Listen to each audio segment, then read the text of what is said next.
My name is Jesse Davis, host of the Penthouse Podcast, where I interview a lot of my longtime friends, some of the members of my club, and some of Wilmington's finest people. I am so excited to do this show. Thank you.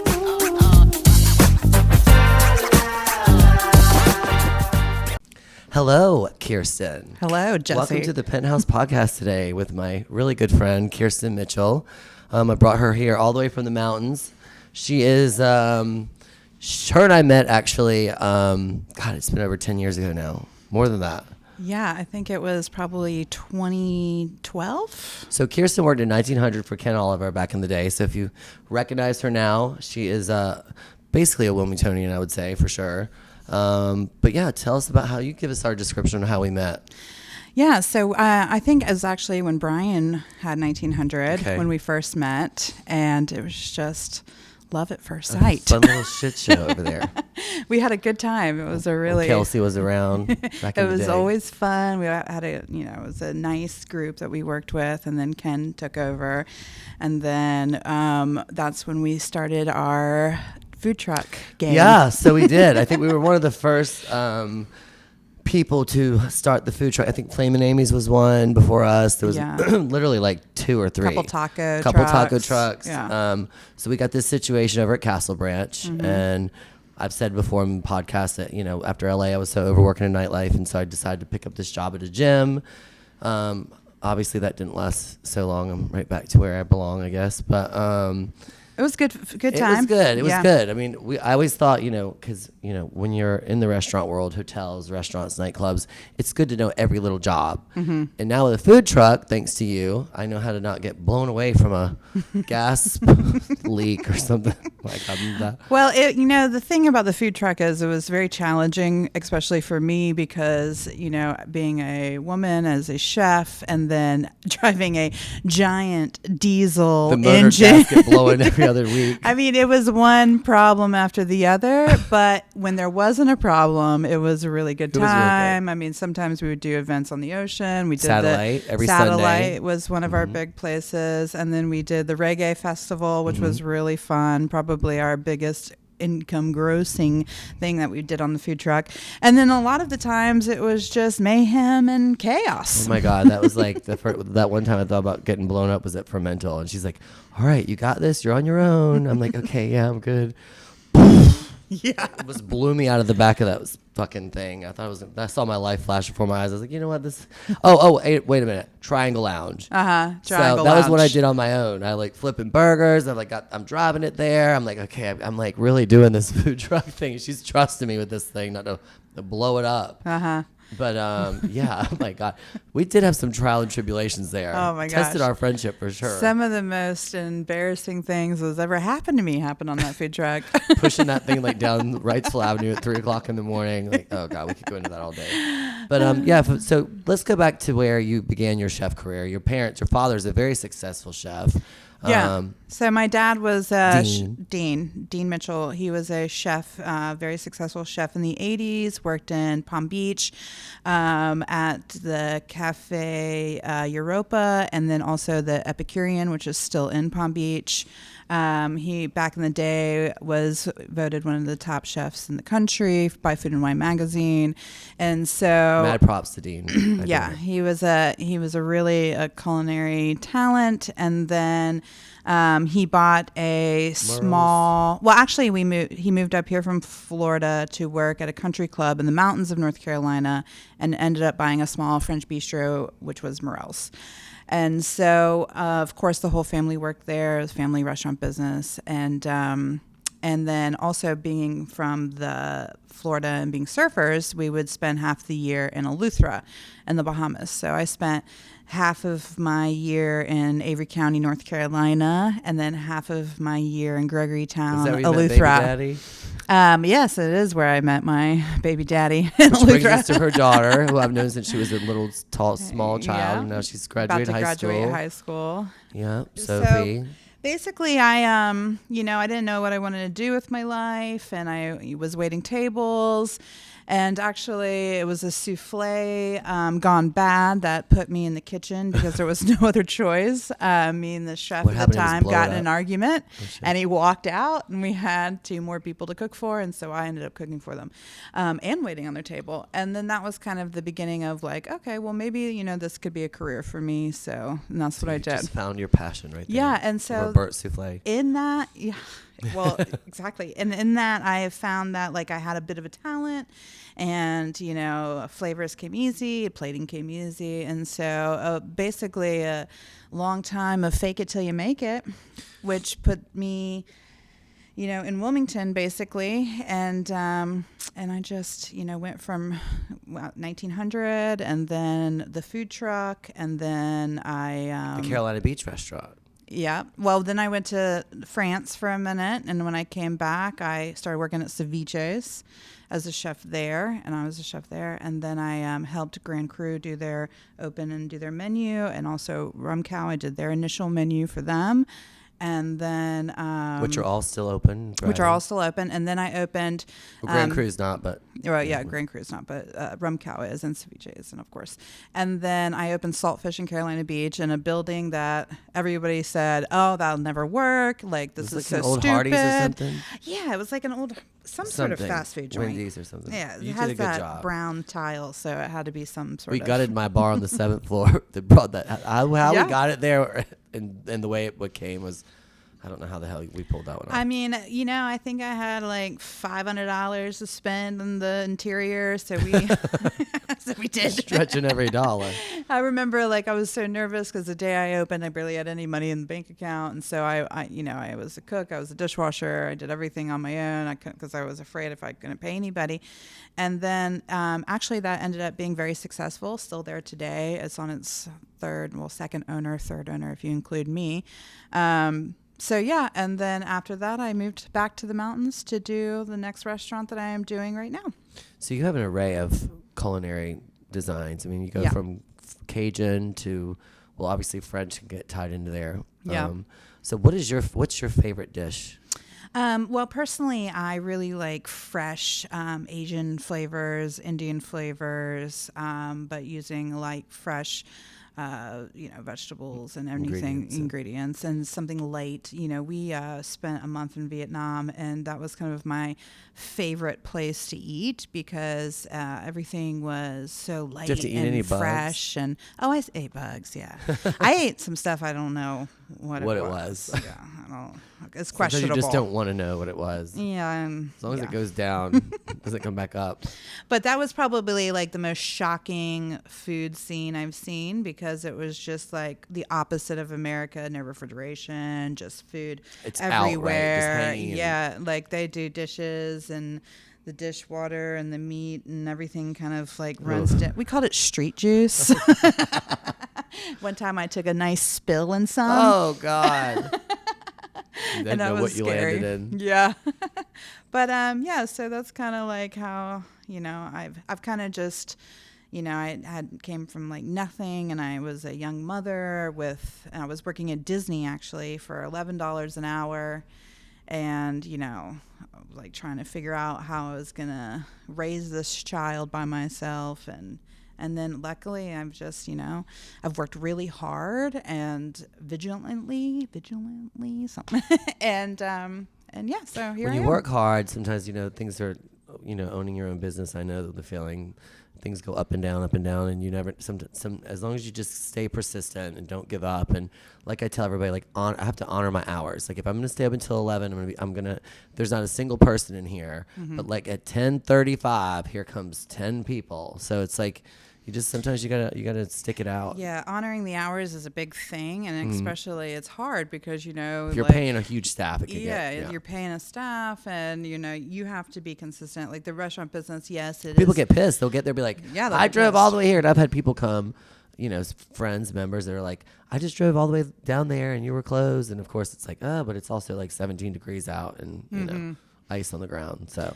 Yeah, I mean, like I think that was kind of like a hard thing for me in the beginning. You know, I was really focused on like creativity and making new things and everything prettier than the next. And now, as I realize that when I need to make money doing this business, it's about consistency and making sure that the customer has the thing that they want every time and it's the same as the time before, along with the service and stuff. So the Tin Trout, so it's back open and running. Yes. So quickly, you opened up this really fantastic restaurant. I've been there a couple times. I actually do crave her food, so I have to drive 6 hours to get a meal from her. I will do it.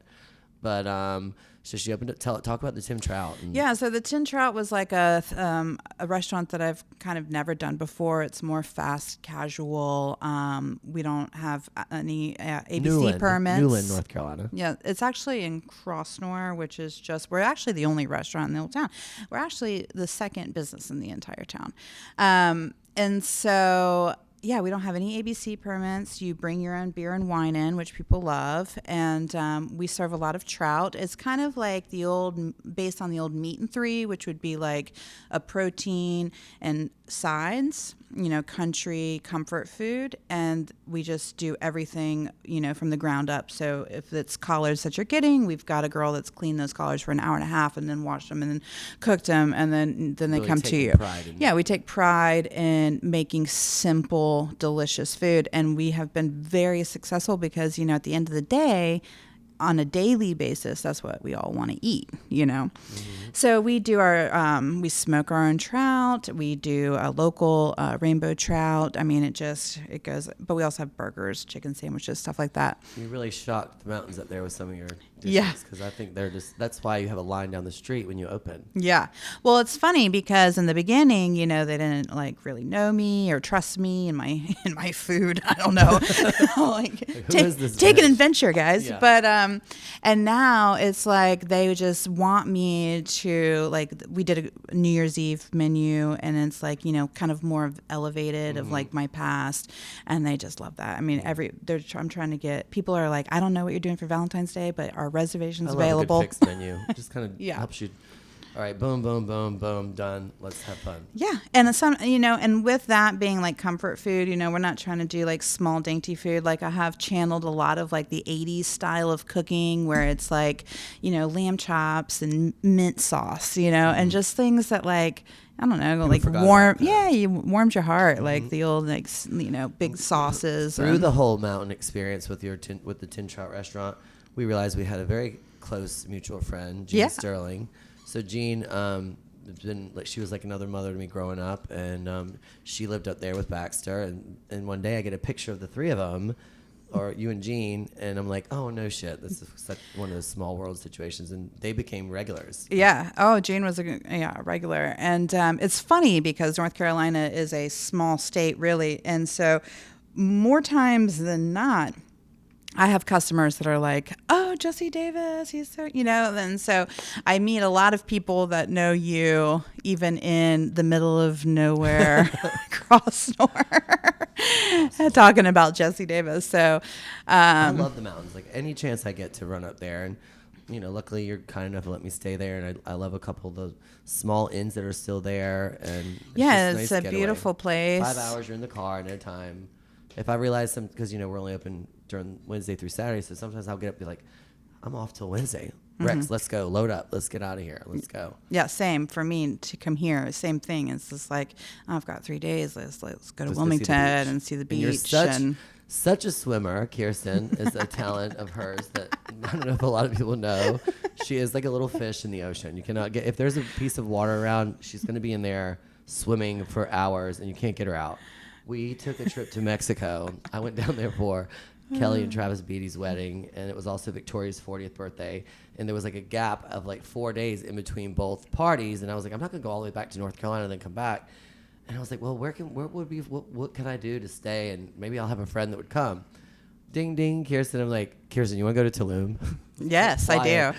I rented a little beater shit box, little, I don't even know what the hell car that was. Well, you know what, Jesse, when you rolled up in that car, I was like, oh my God. I was driving my by palms myself were at the sweaty. I was like, oh no, I'm going to drive for 2 If hours. you rode with me, you know I'm not the best driver ever. Well, it's okay. so scary a little bit, you Big know. car. But I was like, oh God, like we're doing this. I'm getting in the car with Jesse. We're We're going going like to 90 go 2 hours kilometers an hour. in Mexico. And it was, he did great. Oh, man. Slammed on those brakes a few times, We but did great. did lose our life once almost. There was one really close call with a Mack truck. Yeah. For sure. That was pretty scary. Yeah. Oh my God. We went to the ruins and we went to the Austin Beach Club. okay, yes. Yeah, Yep. and that was fun. Stayed at some nice hotels and oh God, the funniest thing was so she's like, oh, these cenotes. If you're familiar with Mexico, you've probably been to one. They're these like oasis ponds. They're in caves. They're on the side of the road. They're like these random places. So we were trying to discover these different cenotes, and we go to one, and it's down this long dirt road. The roads are washed out. It's really not really, it's not fancy at all. And then you finally find where the people are, and they're all jumping in. Their paddles. There's life jackets. She's got me out there, and there's a line across the water that says "Do not cross." She's past it. She's like way past it. She's swimming. She's like, come on. I'm like, oh hell no. I'm not doing it. Well, it was funny Of because course I do. I go under the rope and I'm like literally look to my right and there's a fucking alligator like right here looking at me like from and I'm like, ah! I'm like swimming as fast as I could and the guy says, "Don't worry. He just had lunch."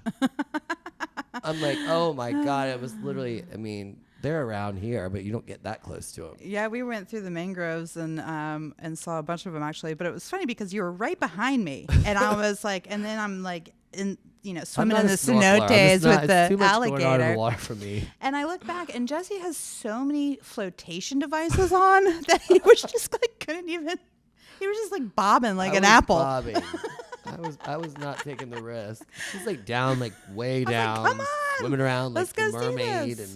and I'm like, holy shit! But yeah, that was such a fun little. That was trip. a good time. Yeah, It I'm was. glad You just that we did celebrated a that. birthday, Puerto Rico. Was it Yeah. the Big 40? Big 40. Am I allowed to say that? Yeah, 40. Some people are so weird about that. I moved to Wilmington when I was 25, and now I'm 40. It's weird how time does that to us. Now your daughter's graduating high school, About and to, your yeah. restaurant's back in business after Helene. So, talk about that because honestly, a lot of people, lost everything. Yeah, And so it was a surreal experience, and like really, I'm just basing I saw this. the pictures because you came.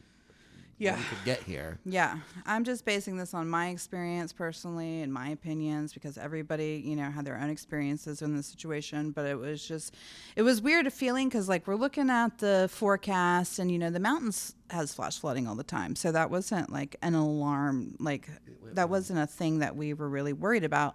And then they were predicting, 60 mile an hour, sustained winds, which also we get quite frequently in the wintertime and stuff.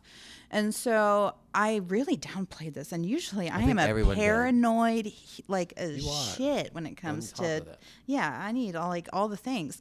And so I went to the gas station and I got like 2 liters of smart water. And that was my preparation because I was like, this a day, we'll be fine. So I'm like, all right, saying bye to my staff. See you on Saturday, And then 2.5 months later, on December 11th, I actually see my staff again.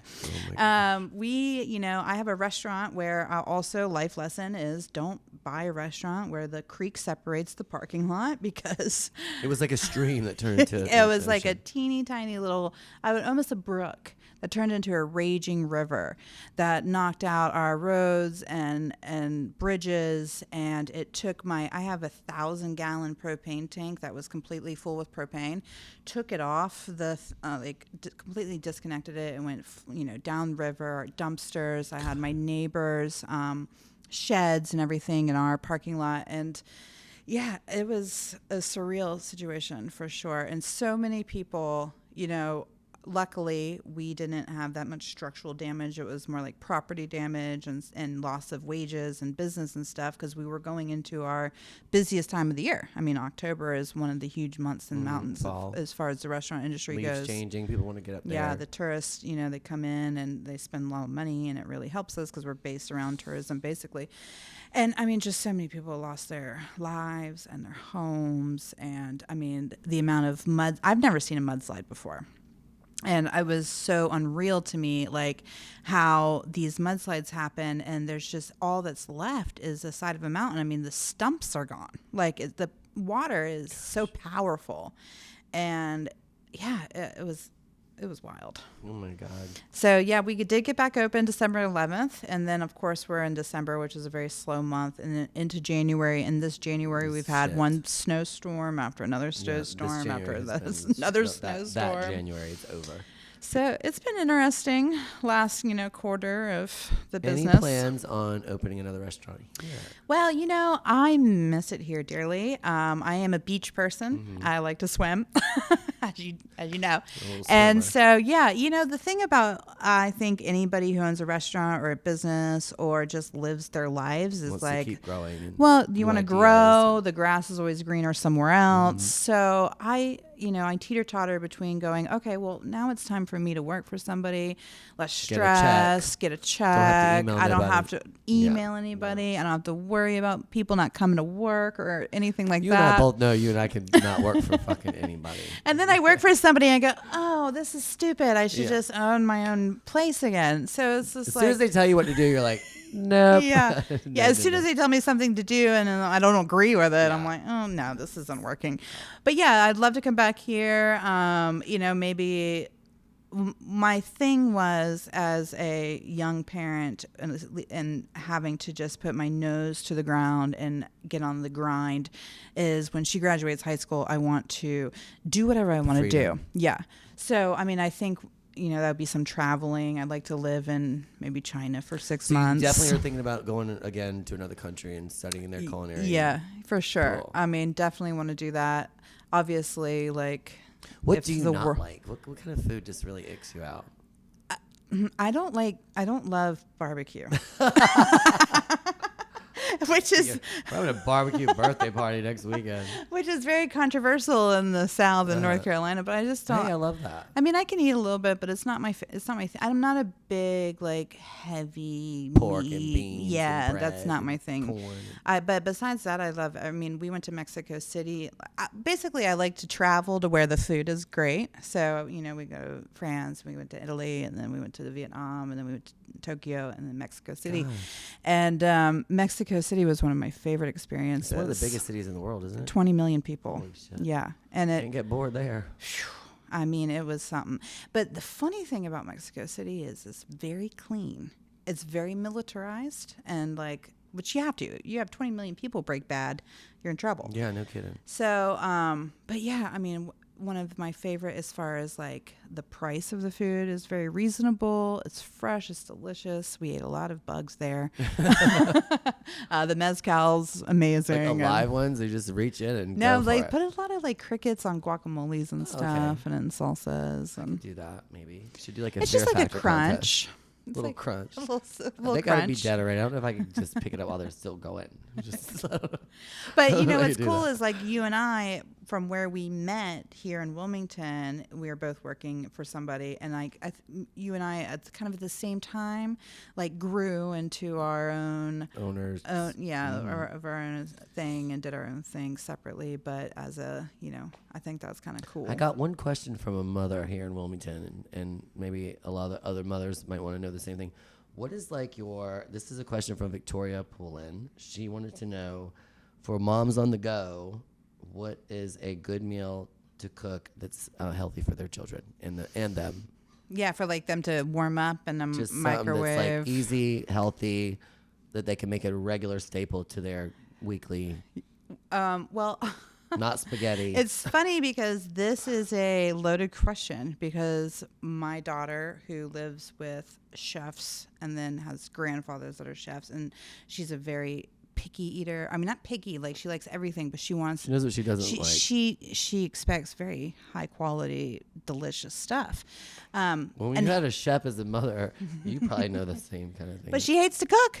I can't get her to cook anything. I'm just like, dude. She's like, how am I going to compete with that? My mom kills everything she makes. I feel bad because it's like, where did I go wrong here? Like, I can't send you into the world and you can't cook a cheeseburger. Anything. Yeah. So she makes like eggs and warms up stuff. But I try to we try to like edamame is a good thing. She loves to heat that kind of stuff up. Rice dishes I make, but. Yeah, she's also a leftover snob, which is like a real pain in the ass. Me too.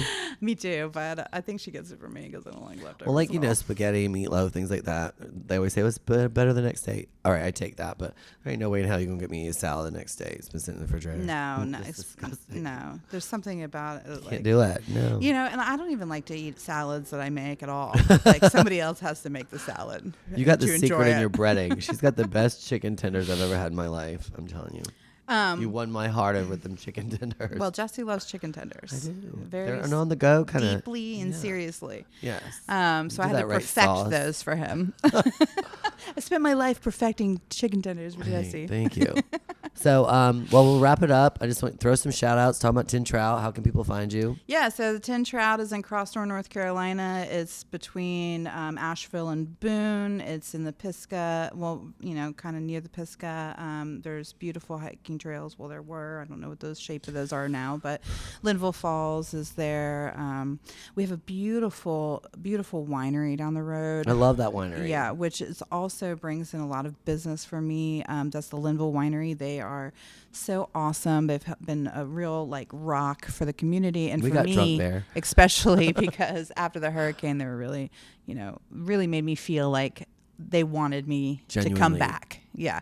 Please. To the community. Yeah. Oh. So that felt good. That's very important in society to feel welcomed in your community. Yeah, absolutely. And I mean, especially small communities, they're a hard nut to crack. She does have a boyfriend that helps out. Yeah, so Scott, we've been together for a long time, and he's kind of always been my right-hand man, and thank God, because when you work and live together, that is a very difficult situation sometimes to pull off. I got to give it to him because he's really good at just doing whatever I want to do, because I'll wake up and I'll be like, hey, let's go buy a restaurant. And he'll be like, no. And I'm like, yeah, that's what we're doing.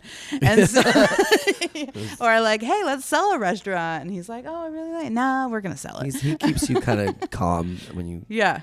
Because I'm a real shaker, and I like, Don't take no shit, man. I don't like to do one thing for very long. I like to, do a lot of things all the time. And hence being all over the world and every sort of thing you can imagine on the menu. And yeah, and so I mean, and that's what I love about the restaurant business in itself, is because I've worked in places that are wine and charcuterie, and I've worked in places that serve Panamanian food and Asian food and French food, and you can kind of reinvent the wheel in every space. And I think one thing about there's two kinds of restaurant owners. I feel there's a person who has a concept and then finds a space, and then there's people who find a space and then creates the concept, and that is definitely me. I find a space and then bases off the space. Yeah. For me, it drives me crazy. People have a business plan and they think it can go in any space. It's a space situation. It really is. Yeah. Look at this place. There's no way I couldn't even put a hood system, a fry later. There was.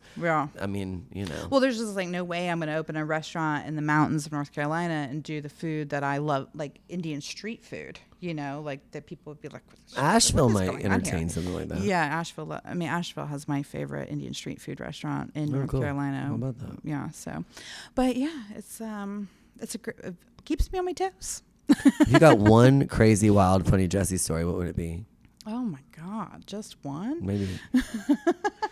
I mean, I think Jesse, you are the thing that my inner soul wants to be. Oh you are just the life of a story. The life of the party. Oh. Everybody, you're like the mayor. I mean, everybody knows you. You're like the ultimate hospitality guy. And so I get really shy, and I have blown a lot of things. You have really come out of your shell in that aspect of your life. You think so? Yeah, hell yeah. She like works the room when she's at her restaurant. True, like coming out of being forced out of the kitchen has helped. But like there was a lot of things that, you know, a lot of opportunities that I flailed on because I get in front of a camera and freeze up and forget my name and what I do. And like, you know, I kind of totally blew like Top Chef. That was going to be a big thing for me. So you were on Top Chef. No, I wasn't on Top Chef because I blew the last interview. You blew the guy or who? No, they wanted me to like blow the guy. Basically, and I job interviewed it. They were like, they kept asking me questions like, what would you cook for breakfast for your first like a one night stand? And I was like, well, I don't have one night stands because I'm a perfect person. And like, I just job interviewed the shit out of it. And they wanted a Jesse. And I gave them job interview. Just some scrambled eggs and bacon. So, I mean, and just the ability to dance on a bar and like do all the things that like my inner person wants to. And I want to do the opposite. I want to go behind the scenes and like make stuff but I mean, send it out. You've made a career out of being the ultimate extrovert. Well, you're my 26th, 27th podcast now. Yeah, good for you. So here we are. And I mean, I was like sweating, scared. We give shout out to Zach and Max today for showing up and making this happen. But thank you very much, guys, and tune in next week. We're going to keep it going this year. 2025 is going to be the golden year. We're excited. I think you got podcasting in your future. All right, everybody. Thank you so much for tuning in. Please follow us on Spotify, YouTube, and, of course, Instagram. And big shout out to my girl, Kirsten Mitchell, today. Her food is out of control, good, yummy. I mean, like I said, I drive 6 hours to go get some chicken tenders. So we'll see you next time, folks.